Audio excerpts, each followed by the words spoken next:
Almost always when we start talking about inner work, we're talking about the journey to more aliveness. I've always said that there's a wild self, and then on top of the wild self is your social self. Another way to say it is like domesticated. It's not bad. We need it because we operate socially, but there's a wealth of energies that are down here in the wild self. And the journey to the wild man is learning to go down and get that energy to come up, and then to work out how to bring it into your everyday life. There is nothing like the wilderness to activate that innate aliveness inside of you. You know, if you sit down with a group of men in a circle and say, everyone share your feelings, it's not happening. But once they've swum in a river, climbed up a mountain, avoided stepping on a snake, people just start to naturally talk. And I'm not saying that everyone has to go off and do dangerous things. I'm just saying when you go into nature, you'll switch your awareness back on. Most men, we're trying to not feel, dampen down. A wild man is more sensitive. He's in touch with his shadow parts, the darker primal energies, and yet he doesn't let them run him. He's able to grieve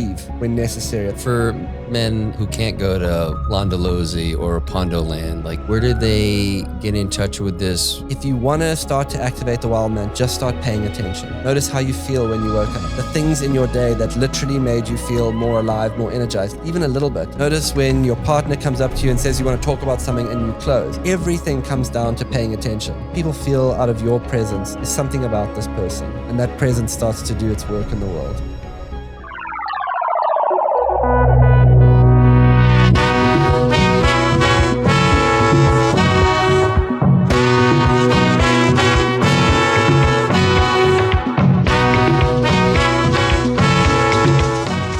Welcome back, Boyd. Thanks, brother. Good to be with you. The most prolific guest on the Great Unlearn. I think we said co-host, didn't we? Have we claiming co-host there for a while? Not yet. You're doing a good job, but not yet.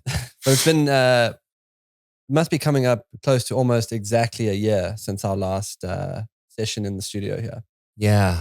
And we re-released that recently. I had a lot of people reach out that said they loved it. And I had a little lull in what I had been producing. So it felt like an appropriate time to send that out. And then, you know, one of the things I remarked on was when I listened to it again, and I don't generally listen to the episodes, but I listened to it again and I just heard it so differently from where I had been in when we recorded it. And I had people reach out to me and said the same thing, like, oh, I got it in a much different way. Which I think is the beauty of, you know, when you come on, there's a lot of sharing and there's a lot of different architecture around how we look at our lives and you know, how we can, what that perspective looks like. Mm-hmm. And so no matter where we're at, it can have a completely different impact on us. And sometimes this is like, feels like no impact at all because we're just not ready to receive that old, when the student is ready, the teacher will appear. I kind of felt that when I listened to it again. I was like, oh, I get all this in such a different, more profound way. Mm-hmm. Listening to a different state of consciousness. Yeah. Yeah, because there were some things in there though that they're sort of like principles for living inside of the work.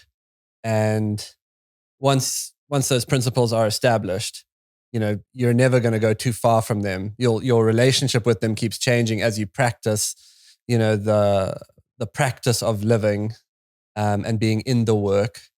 But, you know, you're always going to return to the same things. Yeah. Yeah. And well, we returned to a new place that was a return to kind of our deeper knowing, or we can unpack exactly what we returned to. But when you gathered a group of men for your 40th to celebrate in the wild coast, the east coast of South Africa and Pondoland. And I mean, there's a lot to unpack there for sure. But I'd love to just start with like, why Pondoland? Why was that the perfect place for your celebration of 40th? Well, I had been looking for something to do with a group of friends, and I had some family members who had gone on this trail, which runs along a part of the South African coastline, which they literally called the Wild Coast. It's a section of coastline where you can't get there by road. And so there's about 100 kilometers of coastline that is just pristine, wild, inaccessible. And when these folks of mine who had been on the trip returned, they said to me, Boyd, there are some places along that coastline that are actually sacred. And the minute they said that, I knew, okay, that's where I want to take the people that are closest to me in my 40th year. And there's like something weird about 40. It feels like a passage, right? And so I wanted to mark it with something that felt ceremonial. And for me, you know, if I want to do something ceremonial with people I like, it's always into the church of the wilderness. So that was where the idea kind of was first born for it. And I didn't really expect it to be what it turned out to be.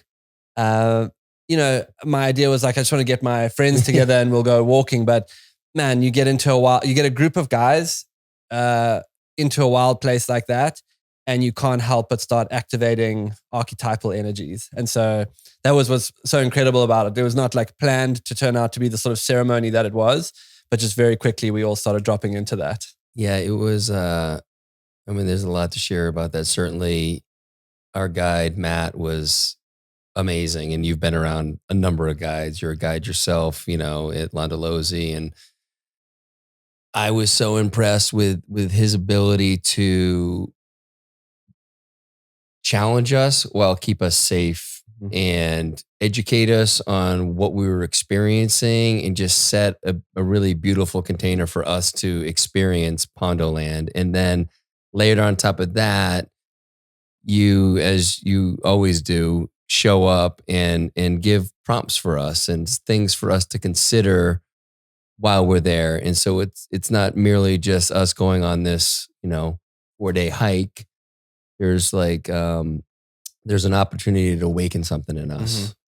Yeah. I mean, let's talk about Matt. Like what a wild man. And there's this thing about great guides. Like I always say when you're around a great guide, and I always think of a guide, like you could be a wilderness guide. That's what I grew up around. But a guide is anyone who can take you somewhere unknown, right? And so there's multiple layers to it. If you're leading a company, you're a guide. If you're a coach, you're a guide. If you're a father, you're a guide. And so I think a lot about the art of guiding. If you're a wilderness guide, you're a guide.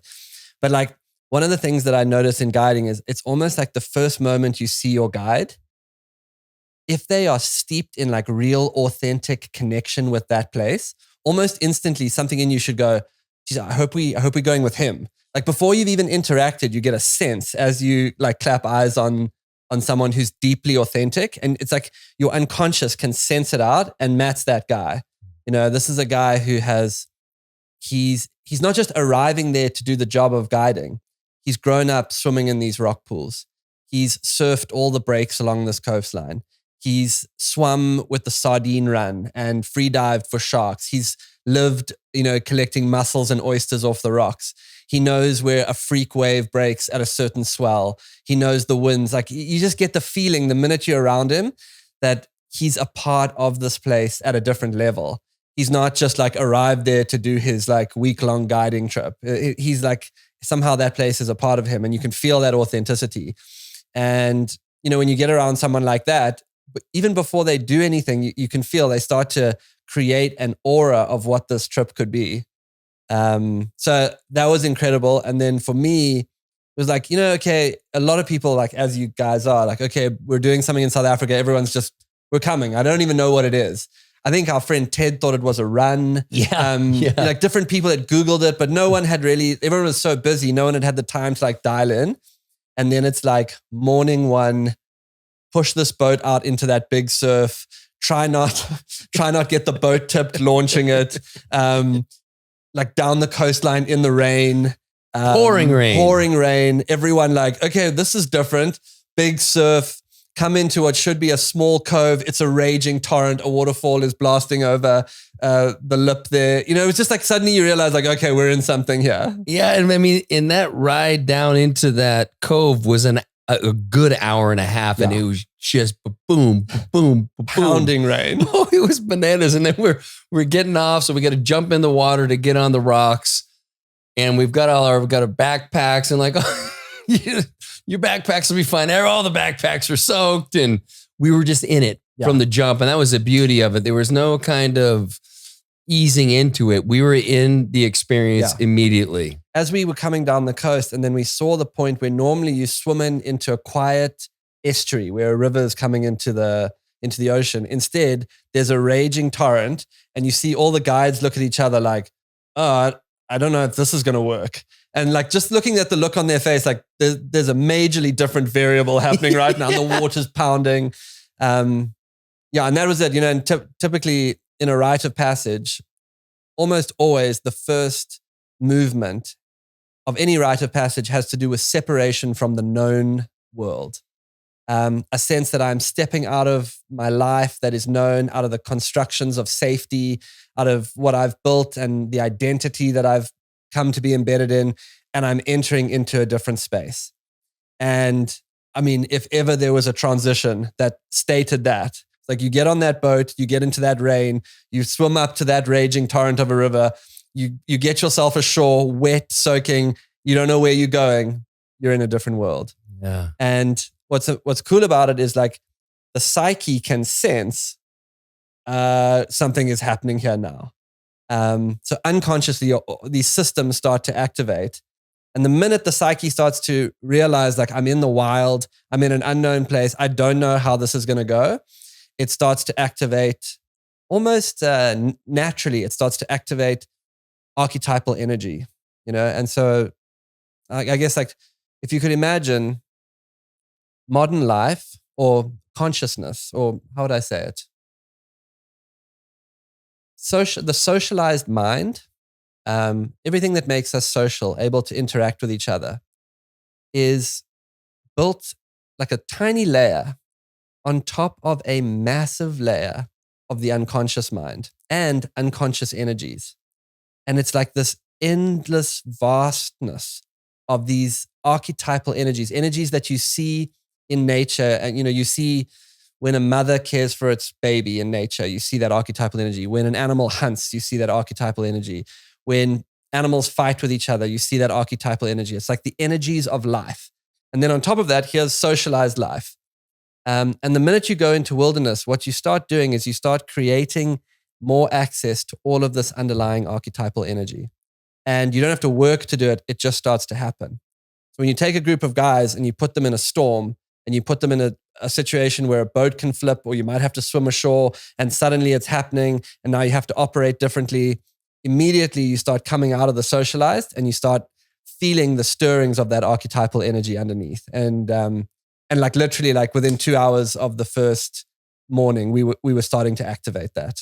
Big time. And it was, I remember I was talking to Chase and had been sharing that I've been really felt called to ceremony, particularly plant medicine ceremony recently, while on the trip. And by the end of the trip, I realized that I had just experienced one of the most beautiful ceremonies, ever. And then I've shared on here like what's transpired since that experience. But I know for a lot of men, there were things that were shifting and moving and guys popping out of, some unconscious behavior and patterns. And what is it about how that was set up, do you think? What else, kind of allowed for that to happen? I mean, I think there are, again, like I'm going to use that word archetypal. There are things happening. So firstly, you can't really look deeply at yourself or your life from inside of the day to day because it's just coming at you, right? So almost all ceremonial spaces are a place to step away and to be able to actually have the space to review, to look back at yourself, to look back at your life and from a different vantage point, sort of feel into where you're at. So that starts to happen. The minute you get a group of men into nature together, I literally think that there were a few things that popped for me. The one is there's a vitality to being in nature. And you start flipping on switches so that like, okay, we're going to swim across this river. We're going to jump off this cliff into the water. We're going to be under this waterfall. You're like accessing different energy. And those different energies, literally some of which are coming from outside of you. Like you stand under a waterfall and you feel the intensity of that. Some of it's coming from outside of you and some of it's coming from inside of you, but it starts to create a different way of being. And that different way of being becomes a vantage point to look at yourself from. Then without having to try, people start talking about their experiences. And specifically when you're walking, something amazing happens when you're walking, right? Like little groups constellate and someone will naturally start talking about something that's going on in their life. And then that sharing starts to open up different dialogues that you would be like, you'd never have the type of conversations we were having day in and day out in normal life. It's just like it constellates a different level of conversation. And it's cool. If you sit down with a group of men in a circle and say, everyone share your feelings, it's not happening. But once they've swum in a river, climbed up a mountain, avoided stepping on a snake, like whatever, like people just start to naturally talk. So that's going on. And then people start recognizing that we're all holding different things, and people start to see their own healing or their own stuckness or their own where they are in someone else. And so it's almost like you tap into the intelligence of the group. One person sharing unlocks someone else. One person's struggle helps someone else work out where they're at. And so that starts to happen. And then there's like a natural camaraderie just moving all day across a wild landscape. I honestly think the masculine psyche needs that. And it's so much easier to contemplate and look inwards when you're in a relationship with something wild. It's very hard to, as I say, like imagine just getting groups of men together to talk about their feelings. It doesn't happen. But get them going somewhere, facing things together, relying on each other. And that natural sense of like, we're in this together starts to open a portal into different types of sharing.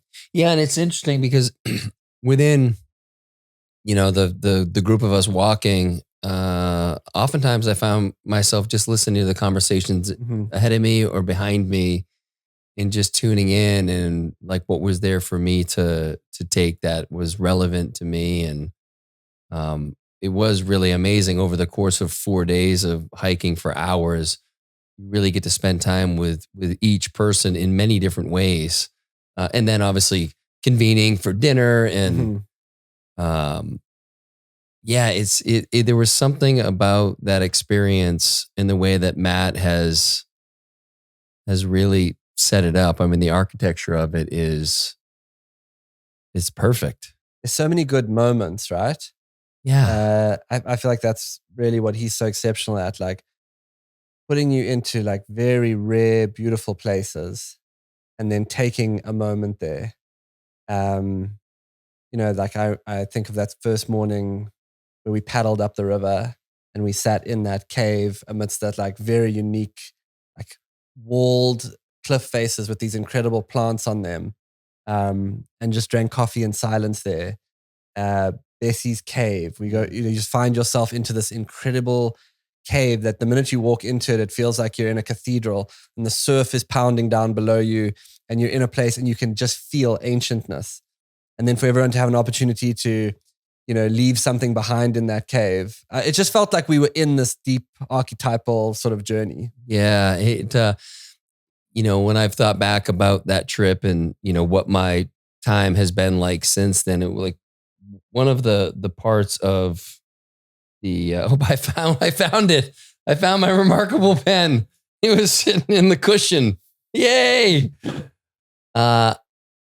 We talk about the wild man, and I want you to share more about that, and as it maybe even pertains to the story of Iron John, but that part was definitely awoken in me in that I got home, and as you know, when you come this way, there's a major time difference. I think I got up at 2 the first night, 3:30, and then 5, and I started to get closer to regular time, but I would get up and I would just start reading books on expeditions.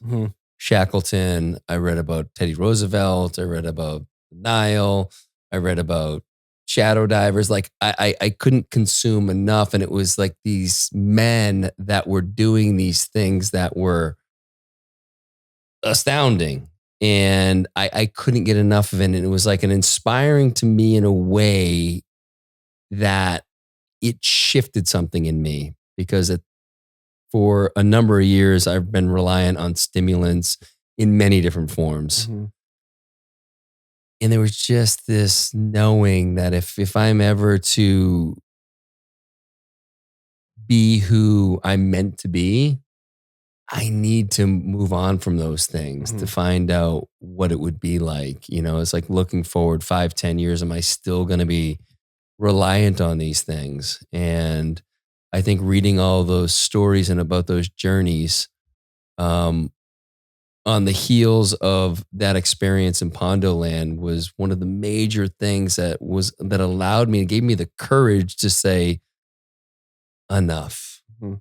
And I mean, and I've shared on here before, but it just changed my life in a way that at 52, I didn't think I could ever feel this good again. Yeah. And I know we talked about it a bit before we got on, and kind of what happens when you take those layers off and allow the natural energy and chi to, kind of fulfill its promise. Or Yeah.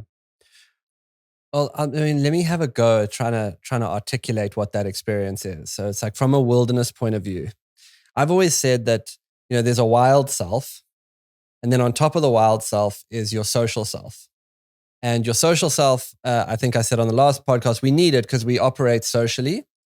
But there inevitably comes a part that when you're highly socialized, another way to say it is like domesticated. It's not bad, but there's a wealth of energies that are down here in the wild self.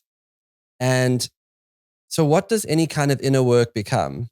It becomes the attempt to consciously liberate that well of energy.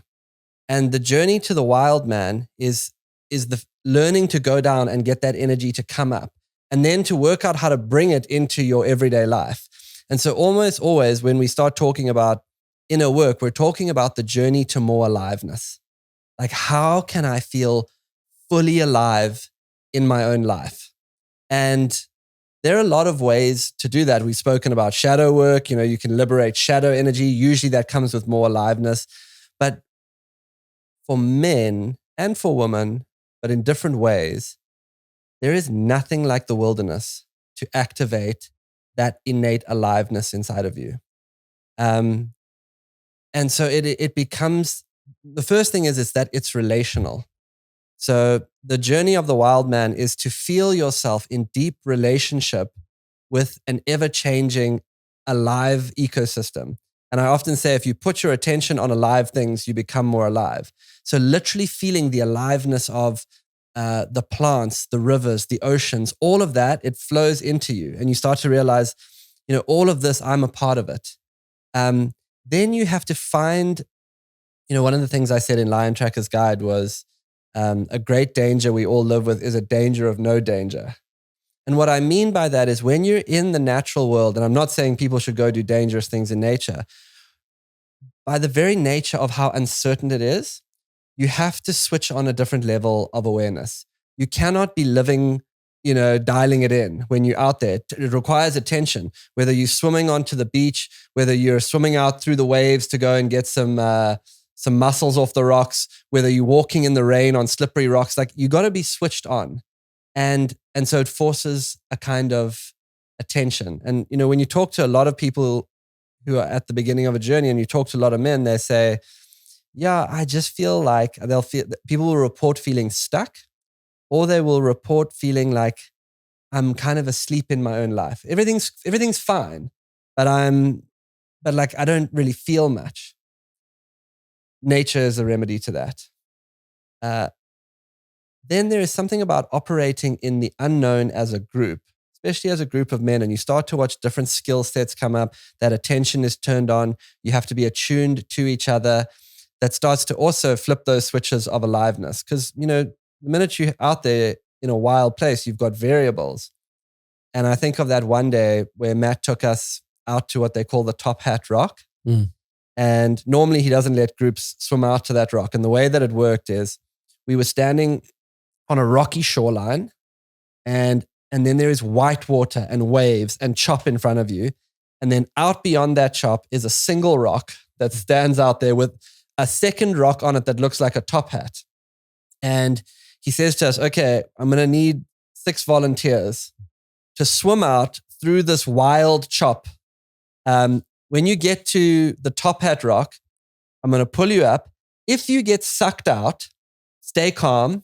It's going to spit you out around the corner and one of your buddies will come and try and fish you out. That's when I was like, what? Sorry, what if you get sucked out? If you get sucked out into the wild coast ocean, yeah. Anyway, that whole experience, like the first group swam out there, and then what happens is while you're out on the rock, you have to get mussels off the rock. And Matt watches for sets of waves coming in, and then he tells the guys who are getting mussels, hide, and everyone runs, and you go behind the top hat, and the surf breaks over you. And as long as you're up against the rock, it protects you. I mean, that whole situation was like, a lot of things have to go right. And so everyone switched on that attention. First group swims out there. I was not happy when our friend Timbo started to get sucked out. He was not looking like a strong swimmer, eventually makes it on. And just like the energy of like getting mussels off the rock, being aware, making sure that you hide at the right time so you don't get washed off, pounded onto the barnacles. And then the feeling too of like when the guys swim back, you have to time it. Otherwise you get surged onto, barnacle and mussel encrusted rocks. And then like when you get into the channel that you swim out of, your buddies have got to be there to catch you. You've got to get pulled out. Otherwise you will get pounded. So like on one level, there's like an edge to it. And on another level, there's an attention that's required. And there's aliveness there.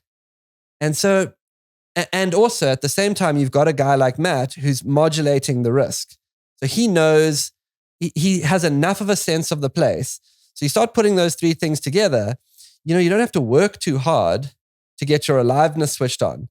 And then you get an inner marker of like, that's how alive I can feel. And I'm not saying that everyone has to go off and do dangerous things. I'm just saying when you go into nature, you'll switch your awareness back on. And I think one of the missions is for all of us to switch our attention back on, be more attuned to our bodies, and actually like be involved in situations that require attention. That gets the aliveness going again. Buddy, so certainly I've shared me jumping off the cliff into the water. That was an experience. But what I really want to talk about is when we walked down to that waterfall and the level of attention and alertness, fucking head on a swivel. I mean, I was terrified. Yeah. And everything was on. Yeah. And I got, how would you describe you kind of walking down these very, very slippery rocks, very slippery. Well, apparently there's something like 14 rivers that waterfalls that fall directly into the ocean in the world. And about 4 of them are along this coastline. And the biggest one is the one that we went down, and it's, I don't know, probably like a 50-meter drop off the edge down into the ocean. Yeah, it was massive. And so you've got this vast ocean, you've got the cliff face next to you, and then you make your way down. And because of the spray of the waterfall, those rocks are constantly damp. And it's steep. So you've got a damp, mossy rock that takes you down to where the water is actually landing in the ocean. And so just the mindfulness that it takes to get down there. And again, like to look at great guiding for Matt to say, we can do this. It's actually safe if we pay attention. But if you don't massively turn on your attention here, someone can slip and fall and someone can get hurt. So if we do this in the right way with the right mentality, we can do this safely. We're going to move slowly and we're going to go and get ourselves around the backside of that waterfall. We'll have to watch the surf because where the water is coming off the cliffs and pounding into the water, you're actually also in a tidal zone. So if the waterfall's falling away from you, the waves are coming towards you and you can get a big set coming your way. So we're going to watch all of that. We're going to pay a lot of attention together. You need to take care of each other. You need to move slowly and you need to be switched on. So we make our way down that lip. And I don't know, it must have taken us like 15 minutes to get down there. And then once you get down, you start to move under the backside of the waterfall and the waves are coming in. And we had a couple of sets come in, guys grabbing a hold of each other. But the feeling, and then, I don't know, the feeling of being behind that waterfall to me was like what it must feel like in the barrel of a wave. Like you are in a place, you're in a sacred place and the water is smashing into the ocean and the mist is blasting onto you and the sound is hitting you and the vitality of all that natural energy is going into your body and you're clinging to your buddies, hoping that no one slips off the rock or falls over. And there's just so much energy and aliveness there. You don't have to work for it. It's you're aware, you're attuned, you're in communion with something massive, awful, powerful. You can feel the energy. You don't have to work too hard to realize that there's something profound here for you. Yeah, it is. It was so powerful. And there was you couldn't celebrate necessarily at that point because the mission was half done. We had to still get back out of there. And Matt was very keen to be like, hey, fellas, it's not about just getting down there.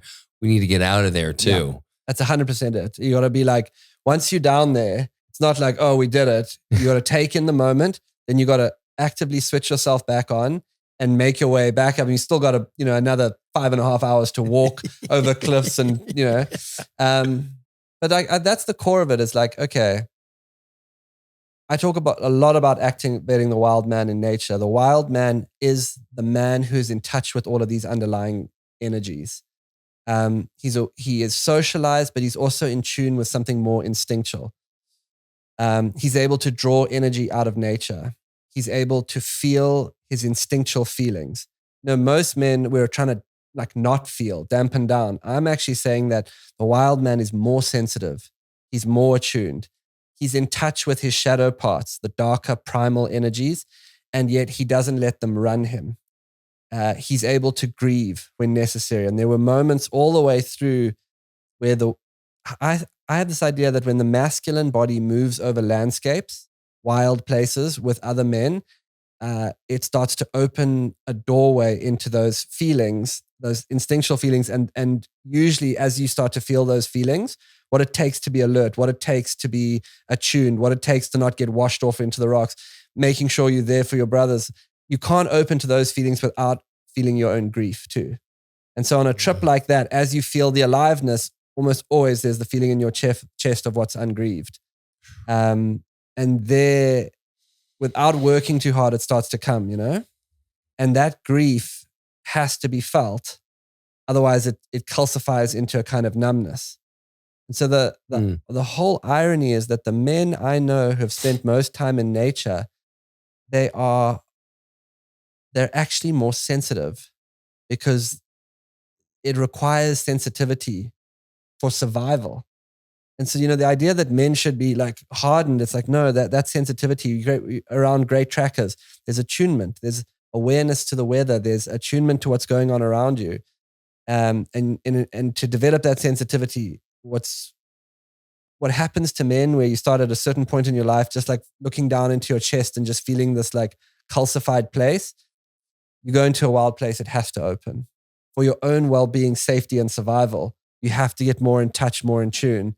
And then there's a doorway there. Mm-hmm. Yeah.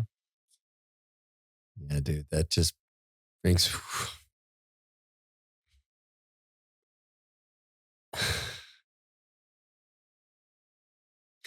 It brings me back to Bessie's cave. Mm-hmm.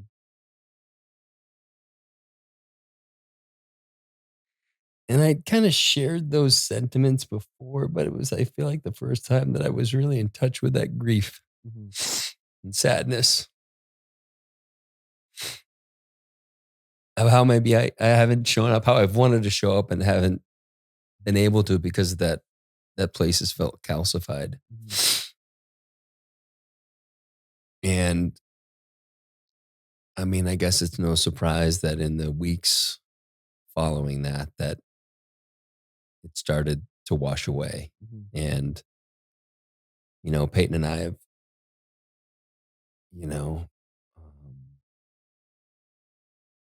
we're just in a completely new space that we've never been in before. And I mean, she's been ready for it, I'd say, for a while. Yeah, and I was finally able to open up in a way that I've been wanting to. And it takes all these things, it takes the years of coaching and therapy and um, doing it right and learning lessons by maybe not quite getting it right and continuing to show up. And I guess that's like the frustrating part through that is like you're like, fuck, I'm doing all the work. Yeah. And it's like, where's the payoff? Mhm. Like, because we're conditioned that way, right? You fucking put the hard work in, you get the goal. Bam, Mhm. success. And these things just don't kind of work that way.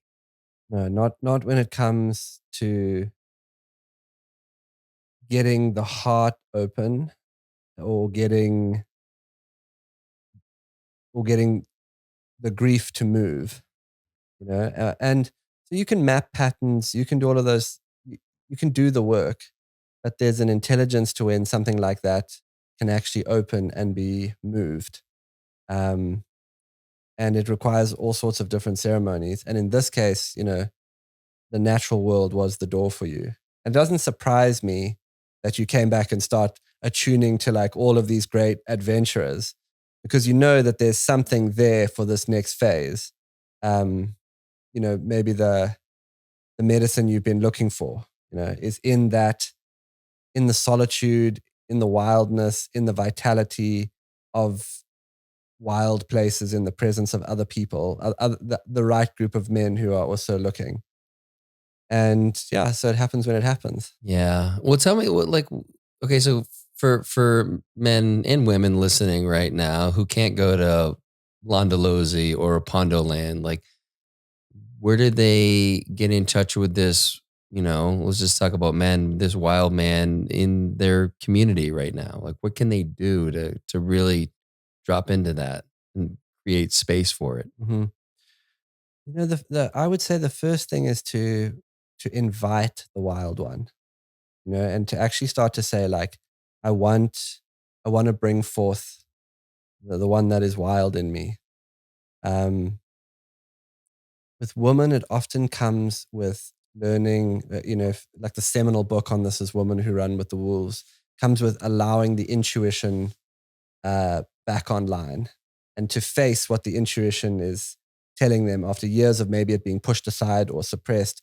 With men, it has the first movements have a lot to do with just allowing energetic aliveness, like what feels a little bit more energized. Um, that those would be the first movements. The second is how do you start putting attention on what is ungrieved? Like, and so what do you do with that? You start to, you can start to journal, you start to feel, and you start to notice. One of the things I see with men is that there are places you don't want to go, and those are like someone brings up where you got, fired from your job or you got ousted from your company. I don't want to deal with that. You start talking about when your dad died. Yeah, no, I don't talk about that. And other family members will say, yeah, we don't bring that up. We don't bring that time in their life up. We don't talk about that. Almost always that's where the grief work is. So you have to start tracking it, feeling the body, tracking, feeling for where the grief is. What comes next after that? I think taking stock of what is actually working and what has simply become route in your life. And so the ability to step back from your life and say like, and do a real review on how much of the stuff am I just doing because I've just been doing it forever? What's actually working? What's not working? So taking a bit of time to do that, becoming someone who learns to foster and cultivate life. And that can be through relationships. And so again, there's a taking stock there, like how good are my relationships? Where am I being involved in service? Because as this thing starts to come alive, almost always there's the desire to actually be of service and the sense that like I have something to offer to other people. So it's a reviewing process, and it's like all of this stuff is tied together by attention. Like if you were listening to this right now, you could say, number one, if you want to start to activate the wild man, just start paying attention. Like tomorrow when you wake up, notice how you feel when you woke up. Notice the things in your day that literally made you feel more alive, more energized, even a little bit. Notice if you felt numb the whole day. Notice the places you don't want to go. Notice when your partner comes up to you and says you want to talk about something and you close. If you just notice that as layer one, you're starting to activate it. You know, it's just like everything comes down to paying attention. Oh, it's like anything. It's like you can't move through anything if you have no awareness of it, if you're unconscious to it. It's all awareness based. Yeah. You know? So that's one way to start to activate it. I live my life in a very particular, what I would call life architecture.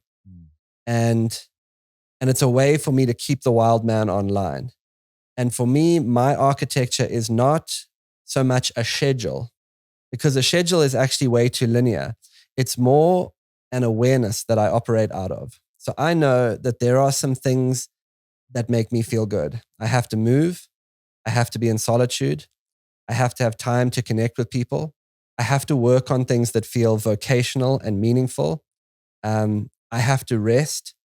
Those are things that have to happen. I have other weird things in there, like I have to have time where I talk crap with people, because I notice like a lot of the time, like just jamming with people, important things come to me. But like those are principal things that have to happen. And then I modulate where they go. But in order for me to feel really alive, those things have to happen. There has to be healing work that goes on. There has to be coaching work that goes on. And then I have them up almost on a board. And then I start to, with attention, notice where all of that goes. So it's not like I wake up and I exercise and then I do my work. And then my life is structured in a way more dynamic way, so that I feel the impulse, like I've got time now to work and I want to work. And then that happens. And then I feel where I want to exercise or move my body. And then on a day where I have enough attention, I can feel today I need to actually rest. So something else can go in that slot. And the architecture is so dynamic. It's moving all the time. And it's moving out of a deep state of awareness. And I can actually start to feel if the reason I don't want it to be a schedule is I don't want it to be by route. I want to be working inside of principles that have come out of experience. And I want to be able to modulate it and move it a lot depending on how my energy level feels. And it's totally dynamic. At times where I feel like my life force energy is extremely high, I can push it up. At times where it feels low, I can modulate down to restore myself. But I'm operating out of that type of sensory awareness. It's not a case of where most people are operating from is just like feel nothing and just go, go, go. It's like comes out of a deep sensitivity actually. Yeah, there's like this structure with rigidity is where I think a lot of us live. I've been there for a long time, and then I've said fuck structure because that doesn't feel good, and so that I don't get much done. Totally. And then I feel like I finally come back to, and I fucking talk about this all the time, but I first heard it from you. Enough structure to leave structure. So you have that, as you say, architecture set up, and then you're being asked to feel into what I need in this moment. And it even goes beyond form to leave form into more like what I would call dynamic form, which is... I got a new one to start fucking talking about. Let's go. It's dynamic form because it's with, you know, that day where you like, first you have to get enough discipline to exercise, you know? That's right. And then there's the day where you can walk into the gym and you know you have discipline. You've established that you have discipline and you can actually say, you know what, I'm not feeling it today, and walk out. And you know it's not a lack of discipline because the discipline is established. That's where you want to get to, a sense that these principles are established. These are the things I need to do. Now, out of awareness, I can pick and choose. Wow, dude. So I just had the huge awareness around the cold plunge in particular in what you're talking about. I made a commitment to get in the cold plunge for every day for 1 year straight. Mm-hmm. And over the past 2 to 3 weeks, I've been in there for 5 minutes. It's been great. And my coach was like, okay, that's awesome. And, you know, you run hot. Mm-hmm. And so what are your ultimate goals? My ultimate goals are to live a long life and to have a much lower biological age than what I am. Mhm. So in putting all these stressors on your body when your body isn't ready to receive it on that particular day, is that getting you to the ultimate goal? Because the Mhm. discipline is one goal. It's like the ego goal. Like I can do this. And, he just reminded me, he says, you've proven you can do it. Mhm. Okay, it's been a month or so, but you can do it. It's not a problem for you. You don't like it still, but you still do it. And so the checkers to chess is, can I let go of that piece of discipline with the ego and actually orient towards what the greater purpose is? And it is to have that dynamic, what'd you call it?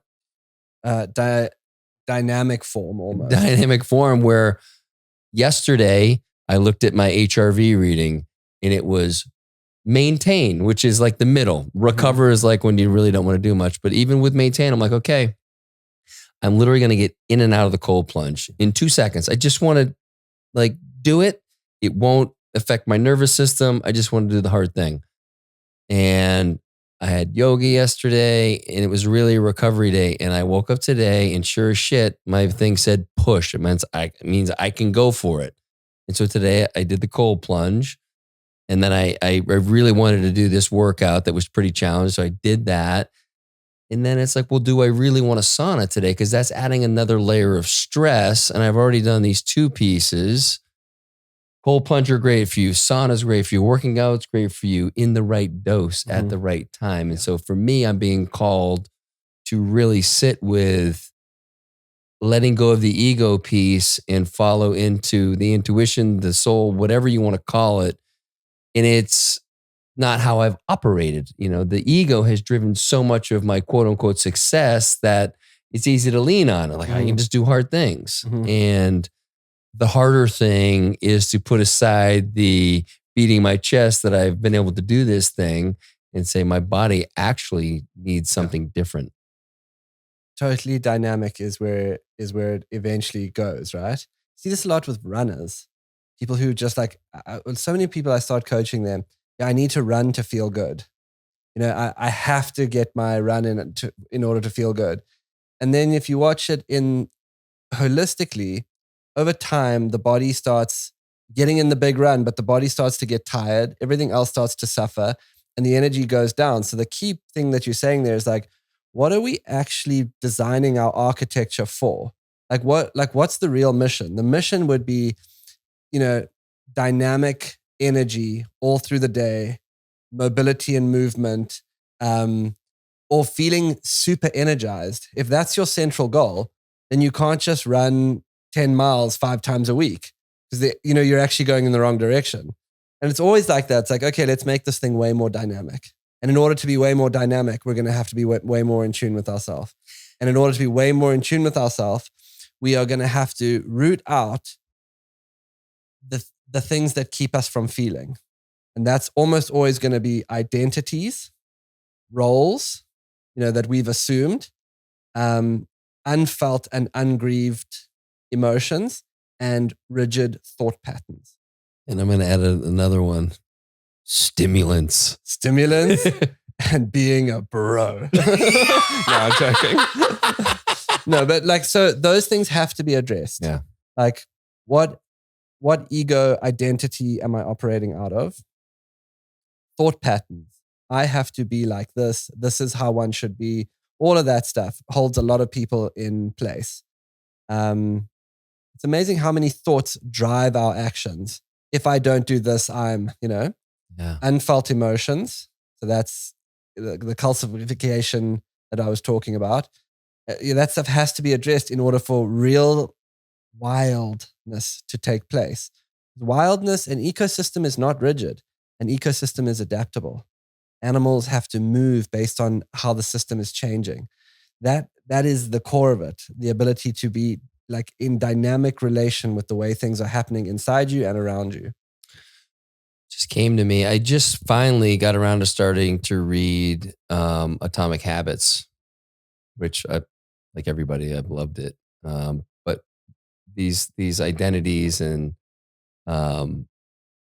these thought patterns. He talks about someone who's offered a cigarette, and one guy says, "Oh, I'm trying to quit," Mm-hmm. and the other guy who's in the same situation says, "I'm not a smoker."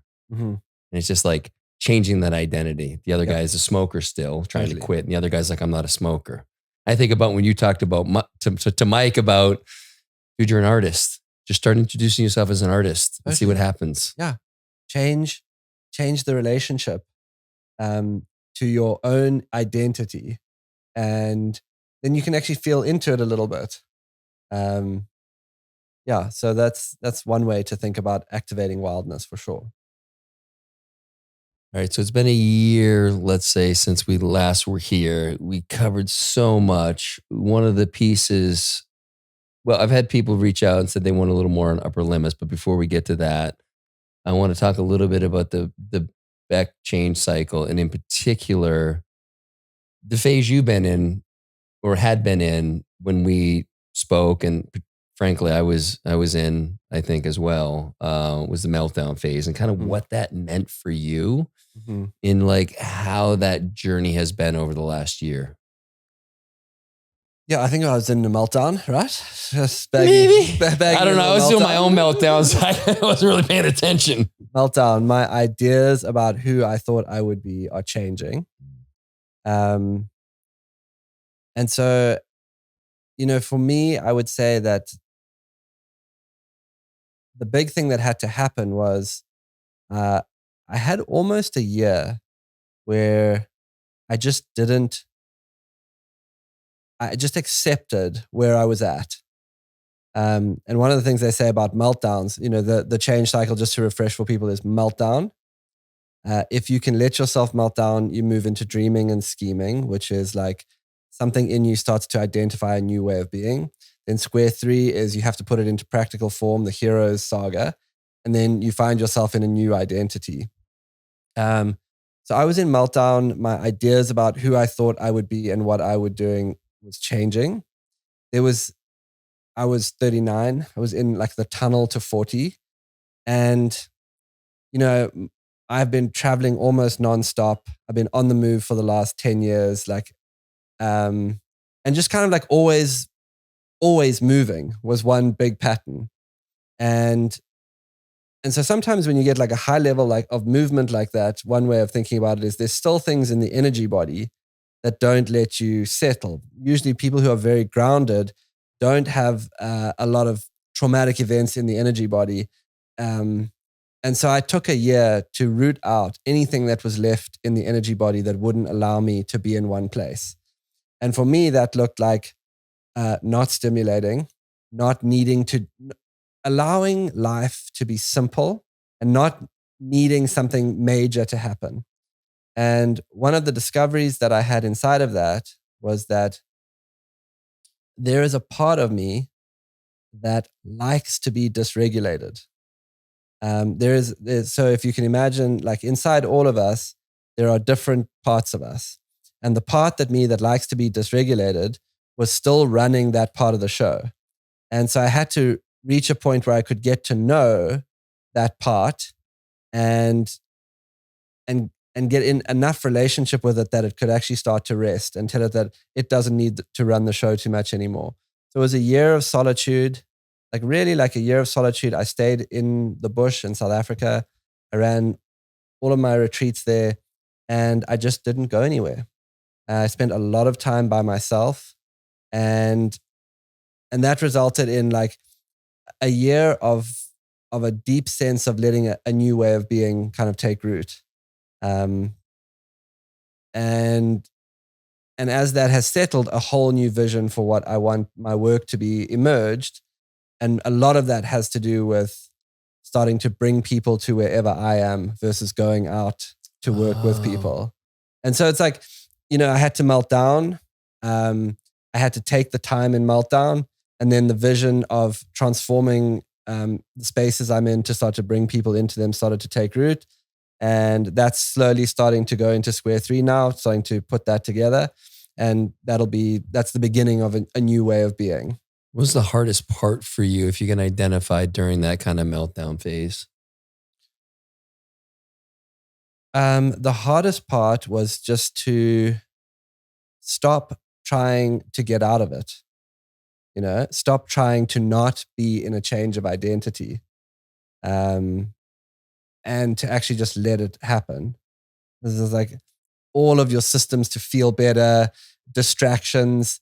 Like I'm going to go somewhere, I'm going to do something. I was just like, I'm not going to go somewhere, see someone, do something, try something, just nothing. I'm just going to be in this.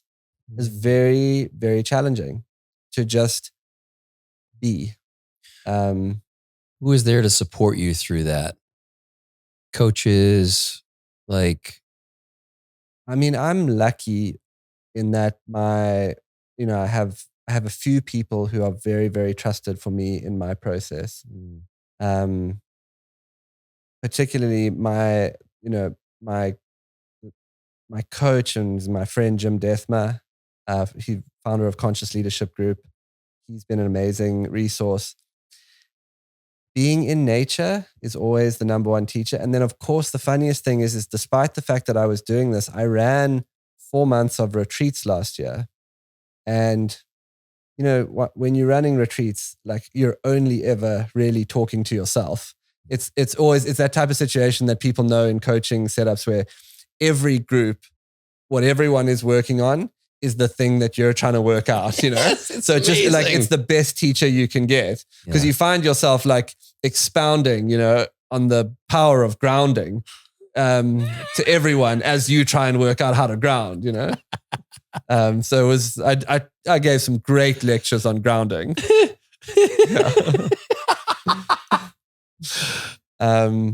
So that was that year, and it's still solidifying now, but there's a new vision in place.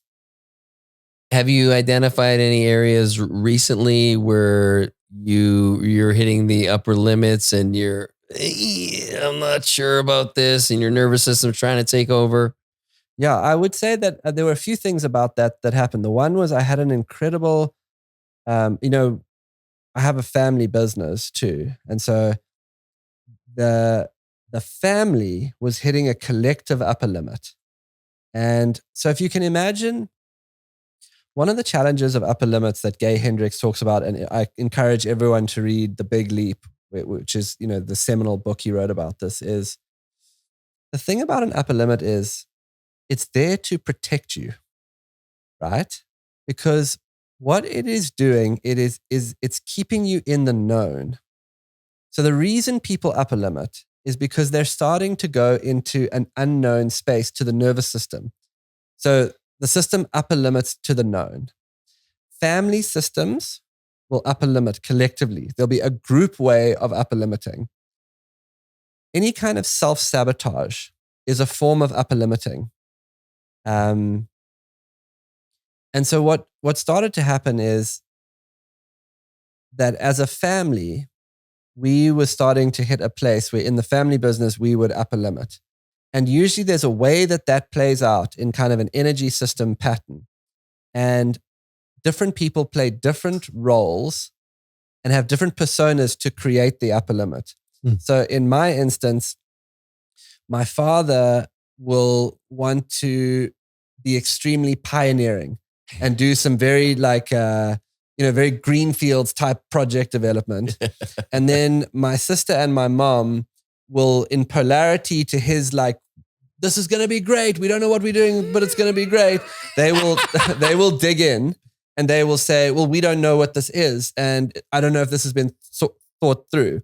So he's like all gas, they're all brakes. And then that activates a persona in me, which I call the hallway fixer, which is I start to, basically like mediate, but not in the meeting. I wait till after the meeting and then I'll just kind of like get everyone on the same page. So we brought Jim Dethma in to work with us a little bit. And the first thing he said is, this system is a system of upper limits. And then he said, what happens is different personas in each of you get activated. So he named my father's persona the sheriff of the Wild West. He's always out like, I'm going to be out there on the wild front. And then he named my sister's persona Willa the willful, which is like, I'm not willingly going there. And then, I was the corridor fixer. And what happened is he started to help us see how we don't actually know how to be in an open, spacious, creative, and curious dialogue with each other. Because the way that we've been successful is for everyone to kind of be in everyone's business, like hostilely debating things, arguing, being like everyone playing these roles is what has both allowed us to be successful to a certain point and kept us safe. And so in one session, he was able to help us see that, identify the different personas that are activating, and then say the upper limit is you don't know what it would be like to be in a state of total open curiosity, untriggered, when it comes to creating new things that you want to create. You create it out of the family system. And so that was very insightful to me. So where does it leave you? Okay, here's what I would say is, not only should you map your own upper limit and realize that the upper limit is trying to keep you in the known, like that, like it's trying to keep you in the known. So if you want to change your life, if you want to allow yourself to go through the upper limit, you're gonna have to realize that the space you are looking for is unknown. It's conceptually unknown to you. Like you don't know what it's like there. And so you have to say like, okay, how do I upper limit? I upper limit in business. I upper limit in relationships. What's the timing of the upper limit? I tend to upper limit to a certain like rhythm. And then to say like, okay, not only should I watch myself upper limit, not only as a remedy to watching myself upper limit, should I notice when I feel really good and say, wow, I feel really good now. I'm going to let myself fully feel this, ground into it, and be aware that when I'm feeling that good, I might upper limit. So that's a big one. It's like noticing where things are really good, especially in romantic or personal relationships. Like things are really good right now. Let's consciously work with how good it feels, because usually this is usually the beginning of an upper limit where we then have a fight about something stupid. So just like watching it all and then constantly saying, what is the unknown space I would like to reach for here? And actually starting to say like, okay, if you think about a relationship, what is the unknown space? Like long periods of deep, heartfelt connection, open communication that sustains. Okay, that's the unknown place. What am I actually looking for here? I'm looking for a business that operates operationally really well without pulling me into regular dramas. Okay, that's what I'm looking for. So not only, I guess the evolution of it for me has been to say to people like, you upper limit unconsciously, so it will happen. The upper limit happens at a nervous system level to keep you safe, to keep you in the known. The way to work with it is to notice the timing and rhythm of how you upper limit and start to say like, oh, that's just me upper limiting. When you're feeling really good, start paying attention and saying like, I feel really good now, being conscious about it. And then also starting to slowly help yourself develop a vision of what the unknown would be. Like what am I actually reaching for that I'm not getting to? So if you self-sabotaged into the same toxic relationship, like watch, I'm doing it again. That's a form of upper limit. But what am I actually reaching for? I'm reaching for something that would feel stable, way more nourishing. You have to categorize it yourself. But that's the sense. Like what would the evolution of this be like? The classic example I gave you last time was like the weekend fight. Friday, you're loving each other. Saturday, you have a beautiful day. Sunday's great. Things are feeling good. Sunday evening, you have a fight. It has to upper limit. Okay, well, what I'm reaching for is like not only a weekend where we stay in harmony, but then the next week too. Like that's the unknown space. Mm. Yeah. So what's the unknown space, Yeah, I've certainly felt that in our relationship, but with the stuff with the podcast and as it pertains to that, uh, just majorly whenever it's getting to that point, and granted, I'd say, at the end of last year and in the beginning of this year, didn't have much energy for it for a number of reasons, but just never like doing all the self sabotage of not really moving things forward. And part of it, I don't know that I was ready, and I think today and in the past month or so, I've felt a lot of clarity and belief in what it looks like and open to also like, I have no idea what it looks like, but know the direction and the foundational pieces that need to be put in place so that it can really be built and grow, for a long time, whether it's the podcast media, whatever it ends up looking like, but it feels good to have a different perspective on it and the know-how that when it feels really good, like really sit with that because I haven't done that. I've just kind of continued to go with the flow and it's felt really good. But I think as, I sit down and, take time to meditate from time to time during the day, like that would be something that I would add to that practice is when it's feeling really good, just like feel into that. And then imagine, you know, what it's meant to look like, what it looks like above that upper limit. I kind of like feeling into double clicking on that. Like, what is the unknown space for you in relationship?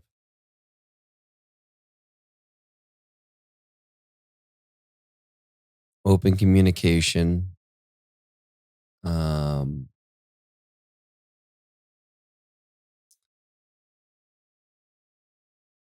For lack of a better term, like kind of lack of triggering, kind of owning your kind of own piece, which I think Allison Armstrong's work has been really beneficial to me.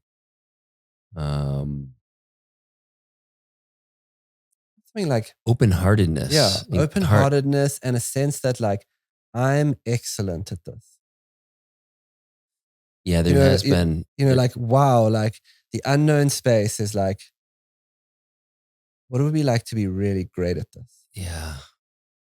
You know what I'm reaching for? Like I know exactly. And I don't mean from your partner. I mean, no, inside yourself.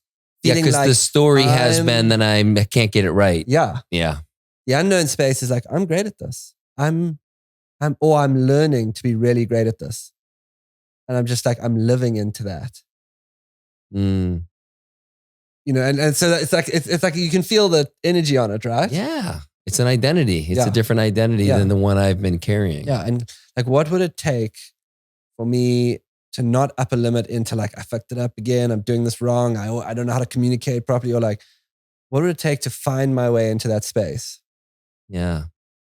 Because I truly believe I have all the tools and I have the intention to make that a reality. It has been that piece that's. Yeah. So the upper limit is like the belief that I have to work on this constantly because I can't actually get to that. So I should keep, yeah. And then you find like all the places where I just have to work on this really hard.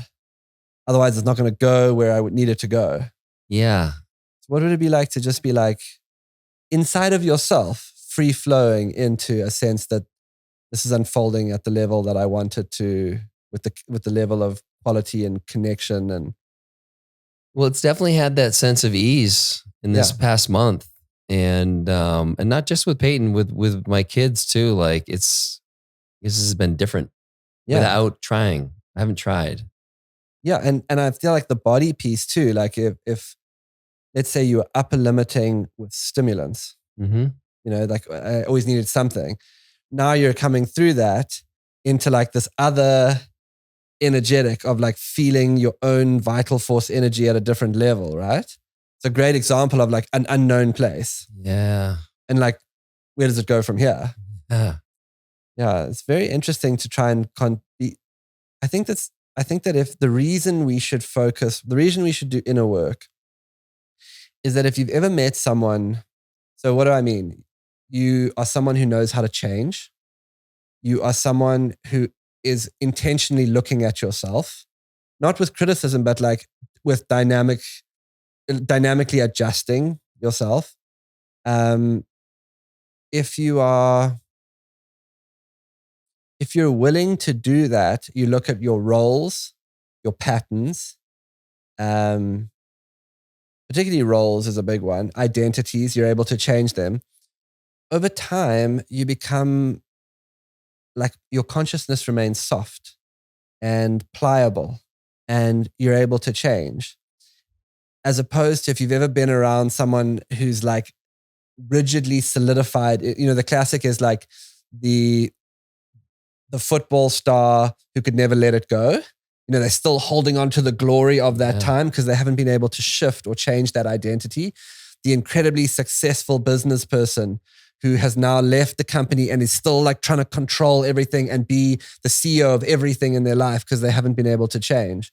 The king who couldn't become an elder, and couldn't hand over. All of that is that kind of softness. And when you get around people who are able to change like that, God, it's like that consciousness. I was with Byron Katie, who's 81. We had lunch together.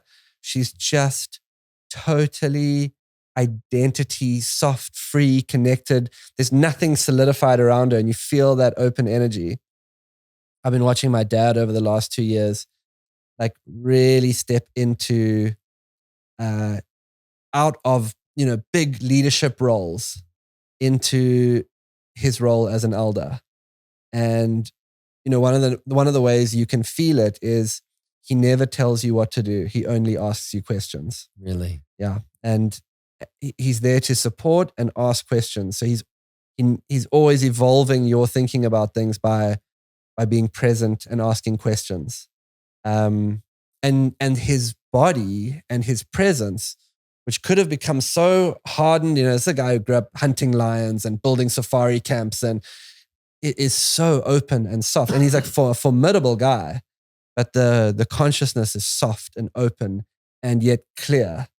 So that, why is it worth doing? It's worth doing to become someone whose consciousness remains soft and open and pliable.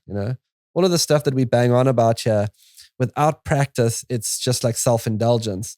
But if you practice this stuff with love, you activate your wild man, you learn to go down under the socialized into those energies underneath. You work with your upper limits. You release your shadow. You practice the living dynamic form. You learn to change, and it pays off. It pays off, and you become someone who you don't ever really have to tell people what to do, or you don't have to like espouse stuff. Just people feel out of your presence. There's something about this person, there's something warm and open, and there's something about their life that can teach me something. And that presence starts to do its work in the world. And I think that is worth paying attention to try and become someone like that. I think that's a wrap. That's perfect. Dude, thanks for coming on. I love you, man. Thank you, man.